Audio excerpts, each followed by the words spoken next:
और इस भ्रष्टाचार के मामले में सीधे सीधे प्रधानमंत्री खुद शामिल हैं, ऐसे कई खोजी पत्रकारों ने फाइल की नोटिंग्स तक सार्वजनिक की हैं। उस विरोध को नजरअंदाज करते हुए किस तरह से ये थोपी गई इलेक्टोरल बॉन्ड स्कीम इस देश पर, ये हम सब ने देखा। आज प्रधानमंत्री एक्सपोज हो गए हैं, बेनकाब हो गए हैं, उनका भ्रष्टाचार बेनकाब हो गया। बचते हुए कह दूं कि भाजपा का भ्रष्टाचार है, ये इलेक्टोरल करप्शन है, ये सब मुझे लगता है लाग लपेट की बात होगी। द्वारा किया गया एक भ्रष्टाचार है जिसको कानूनी जामा पहनाने का प्रयास किया गया मनी बिल लाकर। 95% इलेक्टोरल बॉन्ड्स का पैसा एक पार्टी यानी कि भारतीय जनता पार्टी को मिला,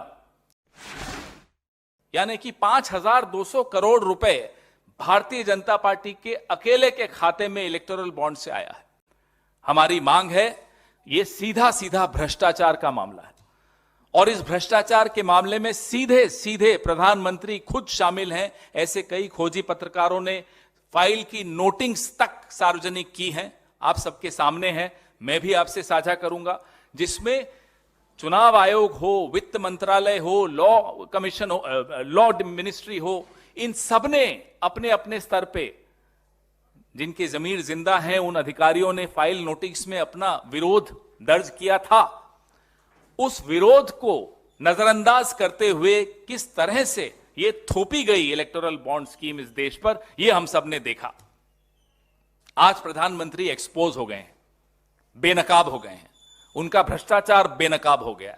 ये भ्रष्टाचार मैं कहूं, बचते हुए कह दूं कि भाजपा का भ्रष्टाचार है, ये इलेक्टोरल करप्शन है, ये सब मुझे लगता है लाग लपेट की बात होगी। ये सीधा सीधा प्रधानमंत्री द्वारा किया गया एक भ्रष्टाचार है जिसको कानूनी जामा पहनाने का प्रयास किया गया मनी बिल लाकर। आपने मनी का इंतजाम कर दिया विधायक खरीदने के लिए, कोयले की खदान देने के लिए, हवाई अड्डे देने के लिए, अपने मित्रों को उपकृत करने के लिए। यह आपके सामने है। आज मैं फिर से हमारी पार्टी की ओर से, इस देश की जनता की ओर से उन तमाम वकीलों को, एक्टिविस्ट को, एनजीओस को, माननीय सर्वोच्च न्यायालय को खुले दिल से धन्यवाद देते हैं कि आपने एक ऐसा आदेश आज पारित किया है जिससे लोकतंत्र के जिंदा रहने की उम्मीद हम सबके मन में जागी।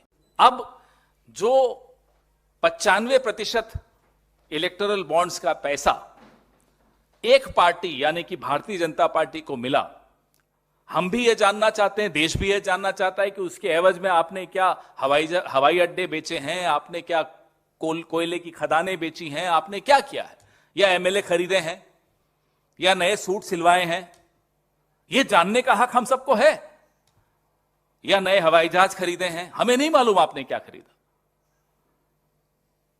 95% यानी कि 5,200 करोड़ रुपए भारतीय जनता पार्टी के अकेले के खाते में इलेक्टोरल बॉन्ड से आया है। हम माननीय सर्वोच्च न्यायालय के इस आदेश का खुले दिल से स्वागत करते हैं